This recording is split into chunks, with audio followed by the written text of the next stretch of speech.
ভাই ভিসার আপডেট কি, ভিসার খবর কি? মেডিকেলের ডেট নিয়ে সমস্যা হইতেছে, কিন্তু বর্তমানে কাতারে ভিসার। আসসালামু আলাইকুম, আমি জাহিদ হাসান চৌধুরী বর্তমানে বাস করি এবং কাজ করি শেখদের দেশ কাতারে। কয়েক মাস আগে আমি ছিলাম অমনোযোগী, কাজ না জানা ডি গ্রেডের একজন স্টুডেন্ট, তাই কাতারে চলে আসলাম। আর কাতারে এসে পদে পদে যেসব সরিষা ফুলের ক্ষেত দেখতেছি, এগুলো শেয়ার করার জন্যই মূলত আমার এই চ্যানেলটা খোলা। চ্যানেলটা সাবস্ক্রাইব করে আমার পাশেই থাকবেন। আমি মূলত ভিসা সম্পর্কিত ভিডিও কমই বানাই বা বানাই না, ধরতে গেলে এখনো মূলত বানাই না।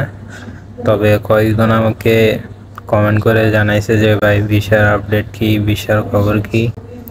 তো এই জন্যই মূলত আমি এই ভিডিওটা তৈরি করলাম।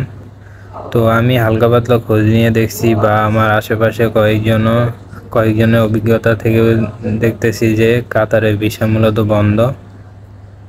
শুধু কাতারের ভিসাই বন্ধ না, যাদের ভিসা আছে, যারা ভিসা পাইছে তাদের প্রসেসিংয়ে সমস্যা হইতেছে বা মেডিকেলের ডেট নিয়ে সমস্যা হইতেছে। তো সব দিক দিয়ে দেখলাম যে কাতারের ভিসা আসলে বন্ধ, হয়তো সাময়িক সময়ের জন্যই বন্ধ, কয়েকদিন পরে আবার খুলতে পারে। যেহেতু কাতারের ভিসা বন্ধ হইলেও অনেক দিক দিয়ে দেখা যায় যে মানুষ আসতে থাকে।